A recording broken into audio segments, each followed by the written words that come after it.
Oke, kita bakal belajar mengenai internal struktur dan eksternal struktur ya. Nah, jadi internal itu adalah eh, ini ya, market struktur di dalam market struktur. Nah, sedangkan eksternal itu kita ngelihat dari time frame yang lebih besar kayak gitu. Nah, contoh di sini kalau kita perhatiin lagi di time frame kecilnya ya, kita ini dulu, hapus dulu. Nah, nih. Kalau kita lihat di time frame kecilnya, ini kan kondisi di time frame 1 jam ini kondisi market sedang bullish ya, dan di sini adalah letak swing low atau higher low, ini higher high, berarti ini ada kesempatan dia ini akan menjadi new higher high. Oke ya. Nah, ketika jadi new higher high, pastinya dia akan mencari new higher low. Entah itu di zona liquidity bawah atau justru di zona fair value gap ini ya, gitu. Nah, ini masih ada potensi seperti itu, teman-teman. Nah, untuk kita melihat gimana sih caranya untuk kita mencari peluang entry sell-nya. Misalnya contohnya nih, teman-teman kan ngelihat, oh ini market akan pullback. Kita mau cari buy atau sell-nya. Nah, di situ kita harus melihat di time frame yang lebih kecil lagi. Karena ini masih di tengah-tengah zona. Nah, harus dulu ya. Ini kan masih di tengah-tengah zona, teman-teman. Nah, kita akan turunkan ke time frame yang lebih kecil lagi, contoh di 15 menit. Apakah di time frame 15 menit ini ada MSS atau internal struktur market? Ya, ada, atau kalau teman-teman misal menggunakan smart money, teman-teman ngeliat change of karakter internal ya.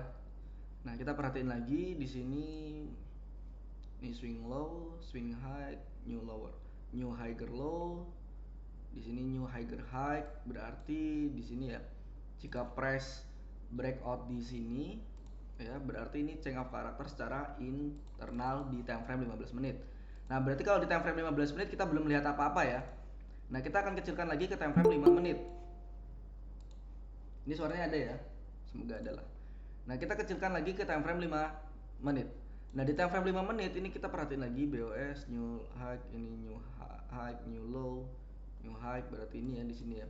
Di sini sudah terjadi MSS atau internal struktur market ya di sini ya. Ya.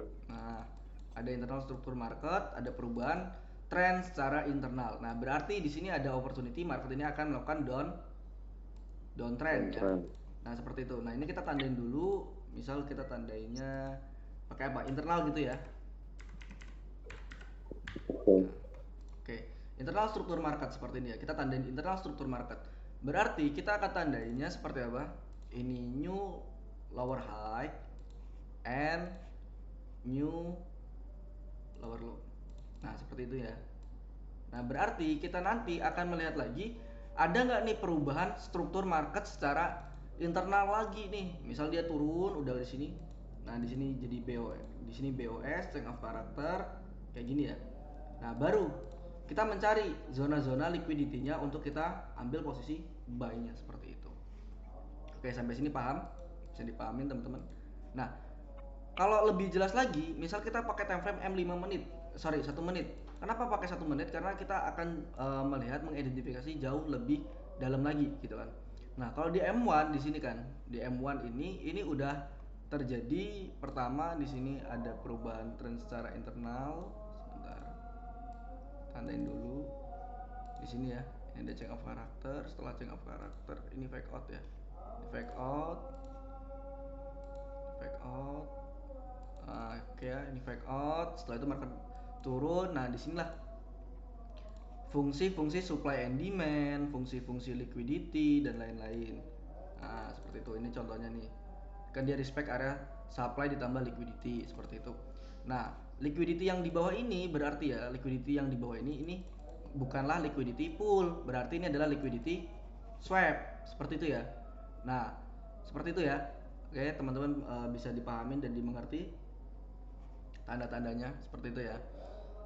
Nah, kita perhatiin lagi nih, market melakukan penurunan lagi nih, rejection ya, market penurunan lagi. Nah, di sini perhatiin ada internal struktur juga nih, perubahan internal struktur. Ya, ini kan terakhir BOS, ya kan? Terakhir BOS M1. Nah, jadi kita harus disiplin. Disiplin nih kita mengidentifikasinya. Kalau nggak disiplin, ya itu tadi. Karena kita trading di dalam internal di eksternal bullish gitu kan. Jadi kita harus banget pahamin gitu kan kondisi pasarnya seperti apa gitu.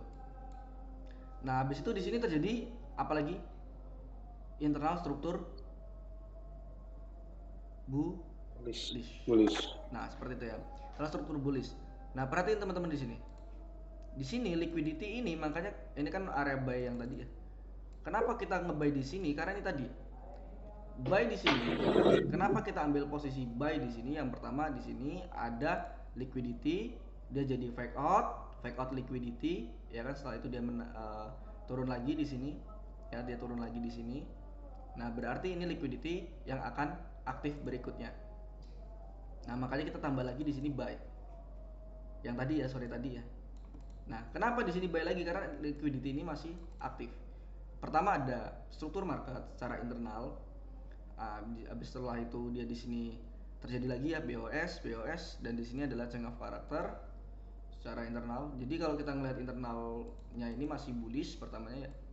Bullish di sini liquidity. Nah, setelah itu di sini ya teman-teman ya, terjadi perubahan struktur market secara internal lagi nih. Nah, makin pusing kan? Makin pusing. Kenapa makin pusing? Karena ini tadi kita bertarung di struktur eksternal bullish. Nah, jadi kita bertarung di eksternal bullish, kita harus mengidentifikasinya lebih dalam lagi. Nah, ini perhatiin. Ketika terjadi MSS di sini fair value gap aktif. Betul kan? Fair value gap-nya aktif. Setelah itu market melakukan penurunan dan di sini terjadi lagi fake out. Nih. Coba perhatiin. Fake out. Makanya marketnya naik lah lagi. Nah, habis itu kita lihat lagi di sini. Fake out berikutnya. Market naik lagi. Betul. Nah, disinilah nantinya tren sesungguhnya akan diuji, ya. Tren berikutnya akan diuji. Apakah dia breakout? Kalau breakout berarti kita akan mencari peluang buy. Tapi jika dia ini justru jadi fake out lagi di sini, ini kan udah fake out, ya kan? Fake out. Nah, berarti di sini ada kemungkinan lagi dia akan terjadi fake out. Nah, kita perhatiin dia breakout nggak nih zona ini. Kalau dia breakout, ya udah, gitu. Berarti marketnya masih mau bullish, nggak mau sell dia, maunya buy, gitu ya. Paham nggak teman-teman cara mengidentifikasinya? Nah, tapi kalau di sini dia ternyata fake out bro, nah kayak gini nih, fake out, bam, ya kan, jatuh. Berarti kalau dia di sini konfirmasi fake out lagi, ya udah, market ini masih mau melakukan penurunan berikutnya. Nah, di sini terjadi apa? Double top. Nah, inilah kenapa kalau teman-teman melihat kenapa sih kalau kita harus belajar internal dan eksternal, ya ini tadi kalau teman-teman mau mencari peluang tradingnya kayak gitu loh maksud aku. Nah kalau cuma teman-teman misal bro Aldi aku tipe trader yang eksternal struktur gitu kan, ya ngapain kita belajar internal seperti ini? Berarti fokusnya kita di time frame 1 jam seperti itu. Nah ini kan perubahan nanti internal ya, di 1 jamnya ini internal perubahan, berarti di sini ada peluang dia akan pullback zona ini. Nah, gitu. Makanya kita akan mengambil swing buy di sini gitu loh. Pusing nggak teman-teman, masih pusing nggak mengenai internal eksternal tadi? Nah, jadi untuk kita mencari peluang, ya, untuk kita mencari peluang entry dengan kondisi pasar seperti ini, apa namanya? Kalau ini pullback, ya, pullback pasar seperti ini, kita harus mencari internal struktur market di time frame kecil. Nah, contoh kayak tadi kita ambil di 15 menit, ya kan? Kalau di 15 menit ini udah keren banget mau turun gitu loh. Berat ini mau naik. Kenapa? Karena ini tadi udah ditandain dengan internal. Nah, ini kan naik, ini mengambil area support resistance become support ya, berarti ya ini ya kalau ditandain di sini ya. Nih. Ya kan? Resistance become resistant ya. RBR ya berarti ya. Kalau kita tarik ke sini kan ini zona fair value gap. Nah, berarti dia possible dia market ini akan menuju ke zona-zona berikutnya. Di sini ada fair value gap ditambah demand, berarti ini bisa jadi aktif. Ya, ini bisa jadi aktif. Kita tunggu aja seperti itu. Nah, berarti teman-teman kalau trader eksternal, berarti teman-teman boleh buy-nya di mana? Di sini, dan di sini. Ini trader eksternal. Kalian nggak boleh mencari seller. Gitu. Itu kalau eksternal. Nah, kalau teman-teman mau mencari peluang pullback-nya, belajar internal seperti ini tadi. Gitu ya. Nah, jadi teman-teman paham kenapa kita bisa mencari setup sell padahal trennya bullish, karena ini tadi ada internal struktur market yang ditandain ini BOS ya, BOS change of character berarti, dan market melakukan penurunan rejection seperti itu. Ini kan tadi zona supply, dia nggak kuat menguji MA-nya ya, jadi langsung market turun seperti itu. So far so good, so far so good. Ada pertanyaan? Pusing?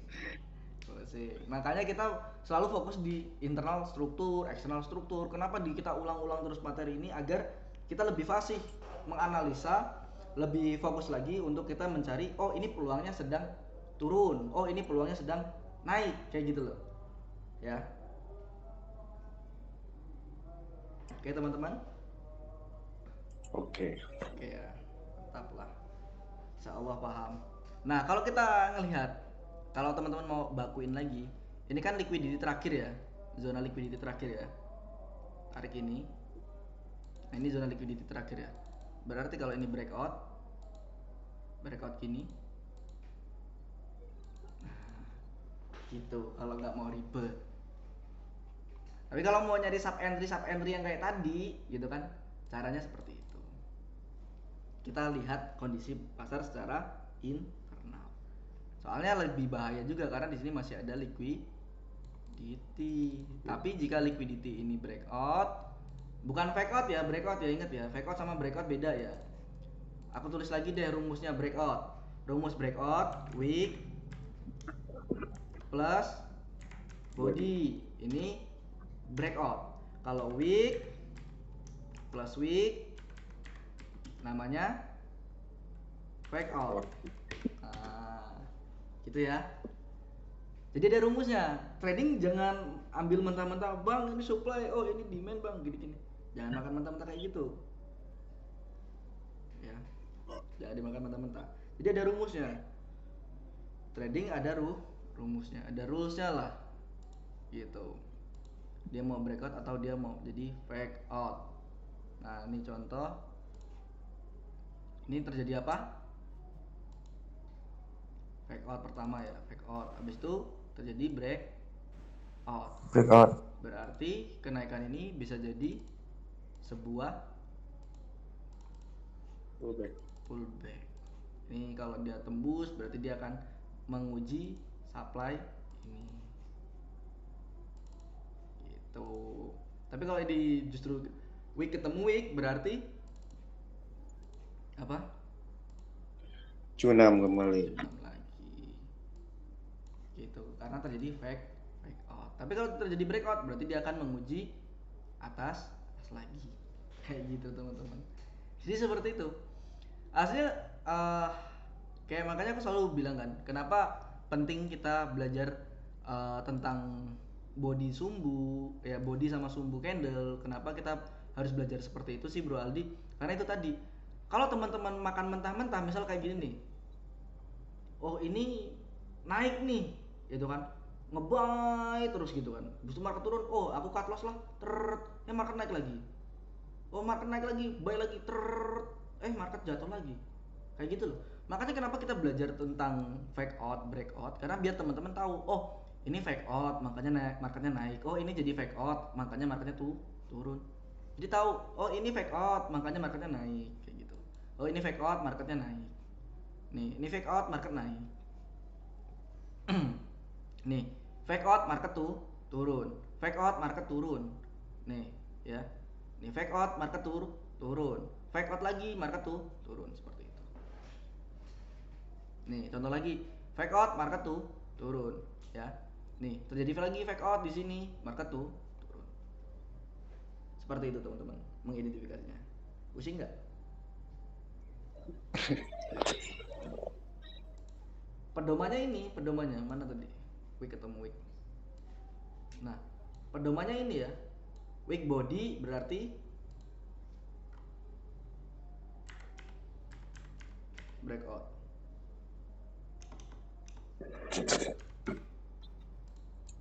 Nah, weak berarti fake out.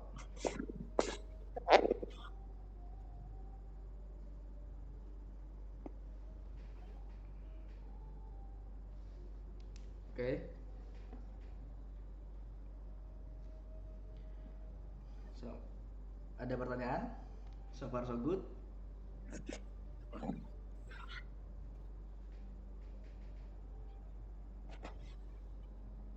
Ada pertanyaan dari teman-teman? Kalau nggak ada berarti aku nyatakan teman-teman udah paham mengenai internal dan eksternal struktur market. Berarti kita fokus di liquidity-nya. Oke ya. Oke, kita bakal masuk dulu ciri-ciri liquidity. Ini aku bakal menggunakan bahasa yang bukan bahasa baku ya. Biasanya kan orang-orang cuma teori gitu kan. Kita langsung ke praktiknya. Nah, ciri-ciri dari liquidity paling pentingnya apa? Ciri-cirinya? Sumbunya panjang. Weak atau sumbu. Nah, ini adalah ciri-ciri liquidity. Dia mengandung weak atau sumbu. Nah, di sini liquidity itu ada dua. Kita persingkat aja, ada dua liquidity. Tipe-tipe liquidity ada dua. Wow, langsung junam ya. Maknyus tuh. Wow, udah running 40 pip. Nah, ciri-ciri liquidity ada dua. Yang pertama, dia meneruskan dan yang kedua, dia ini mantulkan.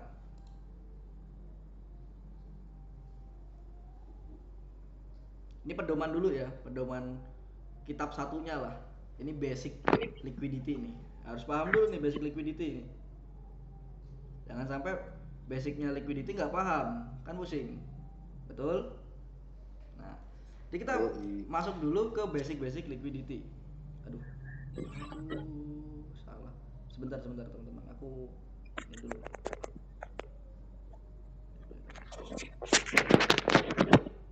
Aku TP-nya di 10. Oke. Ya, oke lanjut ya. Jadi ada liquidity ini yang sifatnya itu adalah melanjutkan, ada yang sifatnya itu memantulkan. Oke. Ya. Jadi ini ciri-ciri liquidity. Ada yang melanjutkan dan ada yang memantulkan. Nah, gimana caranya kita untuk mengidentifikasi mana yang emang memantulkan, mana yang melanjutkan. Jadi syarat pertama, yang memantulkan itu contoh ada tren ya di sini ya. Tapi tetap ya, poin pertamanya itu adalah market struktur. Nah, ini poin pentingnya. Jangan sampai kitab satunya ini kalian hapus nih. Ini market struktur adalah poin pentingnya. Oke. Nah, jadi ketika terjadi tren bullish misalnya, tren bullish, disinilah liquidity itu memantul. Nah, syaratnya apa? Jika wick bertemu wick tadi ya, wick ketemu wick ini tadi, berarti ini akan memantul. Oke?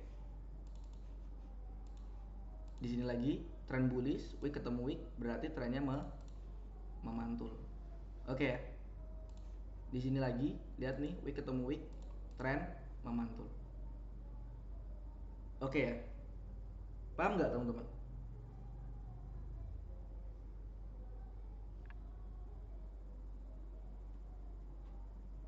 Paham nggak?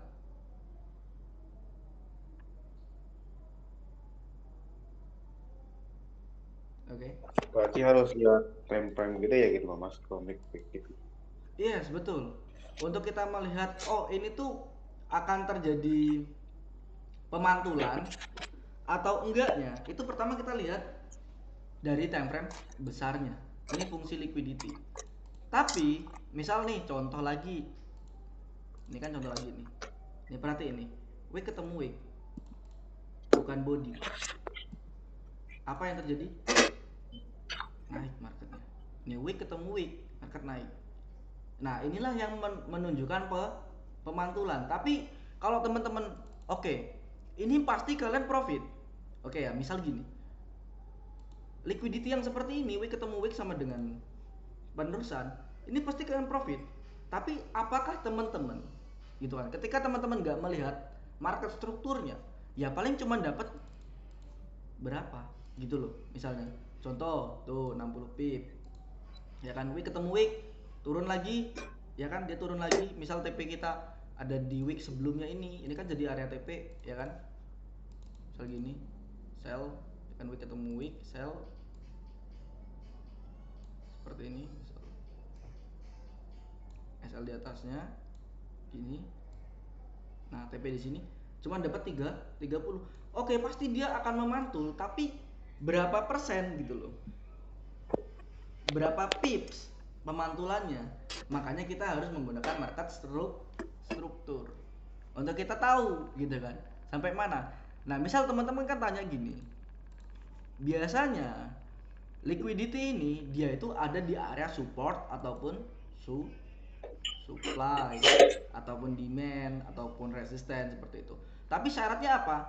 Ada liquidity-nya ini, ada wick-nya ini. Contoh kita akan lihat nih. Ini resisten. Oke ya. Resisten. Resisten ada apa? Ada wick. Mantul nggak resistennya? Mantul nggak? Mantul. Mantul. Kita tes lagi. Ini supply. Ada liquidity-nya. Mantul nggak di supply? Mantul. Mantul. Mantul. Kita cari lagi support. Ini liquidity. Ya kan? Liquidity. Support ada liquidity-nya. Mantul nggak? Mantul. Support lagi di sini ada liquidity. Jadi kan liquidity. Mantul nggak? Mantul. Gitu. Seperti itu ya. Cuman ketika udah ada MSS seperti ini, ya kan MSS. Ya. Ini probabilitas liquidity ini kurang maksimal.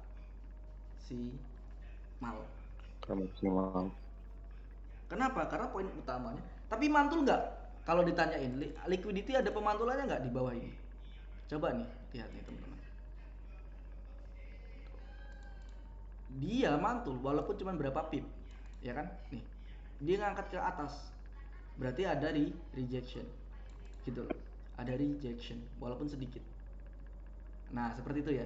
Jadi liquidity seperti itu ya.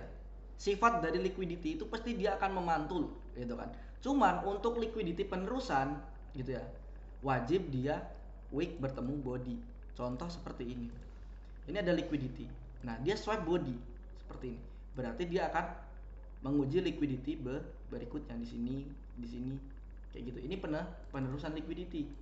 Tapi jika dia gagal breakout, dia jadi fake out, ini wick ketemu wick, berarti dia akan melakukan pemantulan.